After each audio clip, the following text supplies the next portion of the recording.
Урматтуу мекендештер, урматтуу мусулман бир туугандар, урматтуу кыргызстандыктар. Мен бул кайрылуумдун себеби азыркы мезгилде муфтияттын тегерегинде болуп жаткан ызы-чуулар, муфтияттын тегерегинде болуп жаткан бир туура эмес иштерди көрүп туруп, биз акыйкат бир туура сөз айтпасак, кыямат күнү Аллахтын алдында жооп беребиз. Анткени Аллах Кур'ан-ы Каримде айтат: "Аузу биллахи минеш шайтанир ражим. Инна сам'a вал басара вал фуада куллу улаика кана анху мас'ула." Албетте кулак, көз кыяматта Аллахтын алдында суралат дейт. Биз мына ушундай муфтияттын тегерегинде болуп жаткан ушундай бир туура эмес иштерди көрүп турабыз, угуп турабыз. Эгер ушул нерсени көрүп, угуп туруп, акыйкатты бир чындыкты айтып койбосок, кыямат күнү Аллах сен көрдүң эле, сен уктуң эле, эмне үчүн бир ынтымакка, эмне үчүн бир биримдикке чакырып койбойсуң деп кыямат күнү Кудай Таала сураса эмне деп жооп беребиз. Ошондуктан мен ушундай чечим чыгардым. Ошол дин башында турган өкүлдөрдү ынтымакка, биримдикке чакырууну туура көрдүм. Азыркы мезгилде ушул муфтиятты талашып аткан Гапуров Султан Ажы мен сизге ачык кайрылгым келет. Сиз муфтиятка жарабайсыз. Сиз муфти болушка даражаңыз, илимиңиз жетпейт. Ошондон ачык айтайын. Уялыңыз, шерменде болосуз. Ал хаяу минал иман. Уятыңыз болсо токтотуңуз. Бул уялуу имандан дейт. Шерменде болуп калыштан мурда, муфтия болом деп талашкандан мурда уялып бул жолдон кайтыңыз. Сиз муфтиликке ачык айтайын жарабайсыз. Ал эми Хабибилла Ажы, уламалар кеңешинин төрагасы. Мен сизге да кайрылуумдун себеби, сиз уламалар кеңешине кантип келгенсиз жалпы кыргыз эли билет. Сизге уят, сиз эки жүздүү болбоңуз. Эки жүздүү мунафик болбоңуз. Пайгамбарыбыз саллаллаху алейхи ва саллям айтат: "Аятул мунафикы салас." Мунафик адамдын 3 белгиси болот дейт. Иза хаддаса казаба, сүйлөсө жалган сүйлөйт дейт. Ва иза вa'да ахлаф, вада берсе вадасында турбайт дейт. Ва иза тумина хана, аманат берсе кыянат кылат дейт. Сиз бир тараптуу болуңуз. Сиз эки жүздүү болбоңуз. Рахматулла Ажы Эгембердиев, мен сизге кайрылып кетем. Сиз муфтияттан кантип кеткениңиз жалпы кыргыз эли билет.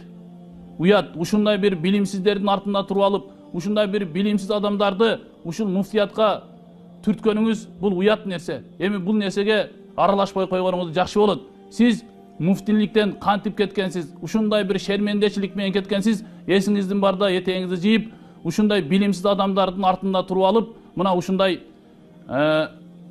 адамдарды артында туруп алганыңыз өтө уят. Азыркы мезгилде элибизде дүйнө жүзүнө таанымал аалымдарыбыз бар. Илим десең илим бар, билим десең билим бар. Кадыр барк десең кадыр барк бар. Ушундай такшалган, ушундай башы бышкан устаздарыбыз бар. Абдушкур Нарматов, Садбакас Ажы Доолов, Максатбек Ажы Токтомушев. Мына ушундай аалымдарыбызды биз урматташыбыз керек, сыйлашыбыз керек. Анткени булар пайгамбардын мураскору. Пайгамбар саллаллаху алейхи ва саллям айтат: "Акримул улама фа иннахум варасатул анбия." Аалымдарды урматтагыла, сыйлагыла, алар пайгамбардын мураскору дейт. Пайгамбар бизге дүнүйө алтын, күмүш калтырган жок, илим калтырды. Мына ушундай пайгамбардын мураскору болгон аалымдарыбызды биз ушундай колубуздан келишинче колдоп, ушундай бир жардам берип колдоп ала турган болсок, динибиз өсөт, өнүгөт. Ал эми эгер бул аалымдарыбызды колдобосок, көмөк көрсөтпөсөк, муфтиятка ушундай бир билимсиздер келип, динге зыяны тиет. Мен ушул муфтиятты талашып аткан Султан Ажы Гапуров сизге кайрылып кетейин. Сизге уят. Бул муфтиятка бара жатканда бир терең ойлонуңуз. Бул муфтиятка бара жаткан адам терең ойлонуш керек. Сиз Бактияр Токторовдун концертиге бара жатканыңыз жок. Сиз Гүлжигиз Сатыбектин концертиге бара жатканыңыз жок. Муфтиятка бара жатасыз. Ошон үчүн терең ойлонуңуз. Сиз үчүн уят. Мен азыр ушу Максат Ажыны колдоп атканымдын себеби, Максат Ажынын өзгөчөлүктөрүгө токтолуп кете турган болсом, биринчиден Максат Ажыда билим десе билим бар. Кадыр барк десе кадыр барк бар. Такыбалык десек такыбалык бар. Биз мына ушундай билимдүү адамдардын билиминен пайда алып, ошо Максат Ажыга ушундай бир колдоо көрсөтүш керек. Биз ушундай Максат Ажыдай башы бышкан, ушундай бир такшалган адамдарга колдон келишинче жардам берип, колдон келишинче колдошубуз керек. Ал эми биздин кошуна мамлекетти, кошуна өлкөлөр, Өзбекстан, Казакстандагы канчалаган аалымдар биздин ушул Максат Ажыбыздын кылган иштериге ыраазычылык билдирип, ушул күнгө чейин барлык жерлерде айтып жүргөндөрүн биз өз кулагыбыз менен, өз көзүбүз менен көрүп жүрөбүз, урматтуу мекендештер. Ассаламу алейкум ва рахматуллахи ва баракатух. Bismillahirrahmanirrahim. Elhamdülillah ve salatu vesselamu ala Resulillah amma ba'd. Birinciden biz barыбыз жараткан Алла Тааладан коркуп, бирөөгө жала жапкандан коркушубуз керек да. Бирок тилекке каршы бүгүн жала жабуунун ушундай бир убактысы доору деп айтсак жаңылышпайбыз. Адамга жала жапкандан коркпой калышты. Бизде Кыргызстан мусулмандар дин башкармасынын өзүнүн уставы бар. Дин иштер комиссиясынын атайы бекилген. Ошол уставда 4 жылда бир жолу курултай болот да. Мына 2017 жыл апрелде болгон, эми буюрса мына 2021 жылы дагы ошо апрелде. Же болсо марттын аягында деле кандай болбосун 4 жылда бир жолу. Ушу алдын ала курултай болордон, мисалы эми бизде мындайды 2 ай мурда курултай жарыяланат дагы, ким муфти болом десе, муфтиге ошо тандоо башталат. Алымдар кеңеши 21 мүчө, буларга да тандоо болот. Борбордук текшерүү комиссиясы төрагасы тандалат дагы, шайланып, кийин курултайда анан бул бекилет да. Ушуга карай эми карап туруп, эми көрө албагандар бар, адамдын душманы адам экен. Ар кандай жала менен менин адресиме ошо мынанча деген миллион долларды ажылардыкын жеп кетти.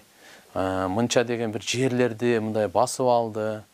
Дагы не дейт, бирөө адамдарды уруп, өлтүрүп коюп, Пакистанга качып кетип калды. Дагы бир топ ошого окшогон бир Кудайдан коркпогон адамдардын бир сөзү болуп атат да. Ошол тууралуу мен айтып коеюн дегенбиз. Кудайга шүгүр, мен Пакистанга 98-жылы бизде дин комиссиясынан атайы уруксат менен ошол жерде виза алып кетип окуп келген. Мисалы эч кандай бул Кудай кааласа Алланын алдына барганда да ошол ким жала жапкандар. Мен ойлойм, тиги дүйнөдө эмес, бу дүйнөдө эле жаласы кайтат Кудайым аларга. Экинчиден кечээ бир эже чыгып айтып атат. Ушундай жер тилкеме, ушундай да Салима деген эже чыгып алып айтып атат. Мындай мен муфти гарант болуп берген, андан кийин мына ошон үчүн мен сатып берген, мындай эле деп. Биздин Кыргызстан мусулмандар дин башкармасына муфтиятка мындай талашкан, тартышкан, урушкандар күн сайын, жума сайын жүздөгөн адамдар келип кетет. Менин муфти катары милдетим эмне? Аларды элдештирип, урушкандарды достоштуруп, койгула, талашпагыла, бири-бириңерге жаман мындай душмандык кылбагыла, жакшынакай чечкиле. Бул жакшы киши экен, сиз жакшы аял экенсиз. Кудайга жакшы мындай ынтымак менен чечкиле деп, мен дайыма ынтымакка чакыруу менин милдетим бул. Ар бирине ушундай бир чыр-чатак менен барбагыла депчи. А эгерде дагы келише албасаңар, анда Кыргызстан мусулмандар дин башкармасы бул сот эмес. Бул бир милициякана эмес бул. Ошон үчүн андан кийин мыйзамдуу мамлекетте жашап атканыбыздан кийин мыйзамдуу жол менен акчаңызды ала албасаңыз, же жериңизди ала албасаңыз, кайрылсаңыз боло берет да бардыгыначы. Бул жерде муфтия кантип гарантия берет? Бул жападан бул жала да булчу. Кур жала. Мен ушу көчөдө калып кеттим, кыйналып кеттим, ушундай жаман бомжун абалына түшүп калдым, ушуга муфти себептүү деп тоба кылдым, Кудайдан коркуш керек. Мен ойлойм, ушундай абалга түшкөнү бул жаланын кесепетинен ошондой болот. Ошон үчүн эч кимге жала жаппай жүрүш керек.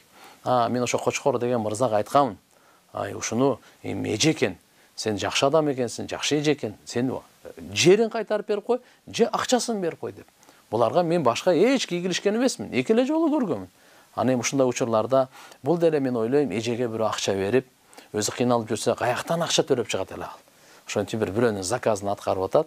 Оюмча эже Кудайдан корккон болсо, ал кечирим сураш керек деп ойлойм. Анткени биз эч кандай колубуздан келген жардамды беребиз. Бирок үй салып бере коем деген жалалар, булар эч качан суу кечпейт да. Калптын казаны кайнабайт. Бул бир. Экинчиден, мынакей муфтияттагы бүгүнкү болгон биздеги жыл сайын Кудайга шүгүр, январь айында борбордук текшерүү комиссиясы бар. Ал биздин ишмердүүлүгүбүздү текшерет. 31 декабрь менен иш бүтөт дагы, андан кийин мына текшерилет дагы. Кийин анан январдын аягында биз отчет беребиз. Бул алымдар кеңешине отчет беребиз. Алар канааттандырарлыкпы, жакшы, жаманбы, өздөрү баа коюп, анан ушуга чейин мынакей 6 жыл отчет бердик, бардыгы жакшы баада алып келдик. Мына көңтөрүлүштөн кийин кээ бир ушундай жаман ниеттеги адамдар, кара ниеттеги адамдар, ушу муфтиятты да ушундай кылып берейли деген бир жаман ой менен кезексиз курултайды чакыруунун ушундай айла амалдарын кылганда, бул Кудайга да жакпайт, элге дагы жакпайт да. Анткени бүгүнкү күндө бардыгы билет, ажылык боюнча биз кандай деген ачык айкындуулукту киргизип, электрондоштуп, башка дагы чоң мындай ири реформаларды жасадык да. Ошондуктан Кудай кааласа мен ойлойм, ким ушундай кылып муфтийликке аракет кылып, алымдар кеңешине болом деп аракет кылып атса, анда ачык майдан менен мына эртеге Кудай кааласа курултай жарыяланса, жакын арада ошол жерде өзүнүн билимин, тажрыйбасын, адеп ахлагын, динге болгон кызматы, элге болгон күйүгү, ошондой эле келечекте кантип ислам динин баалуулуктарын таркатам элге, жаштарга кантип үлгү болом, өзүнүн программасы менен келсин, анан ал жерде көпчүлүгү менен ошондой эле тандоо шайлоо болот. Кийин Кудай кааласа тагдырында болсо иштей берет. Тагдырында болсо болот. Бирок азыркында жашырын түрү менен, ар кимди ар кандай ошо жаман жол менен, алдап, жала менен, бул арам жол, караңгы жол, бул эч качан ийгиликке жетпей турган жол да. Ошол ким муфти болом дегендердин алдына ала ошо жаманаттуу кылсак, жаман көрсөтсөк депчи, Алла Таалам кимди азиз кылып, кимди урматтуу кылса, аны эч ким кордай албайт. Кимди кор кылса, аны эч ким урматтуу кыла албайт. Кээ бирлер мындай деп, биз акчаларыбызды ажылыкка тапшырып ала албай атабыз деп, ушундай да бир жала жабышты. 24 саат муфтият ачык.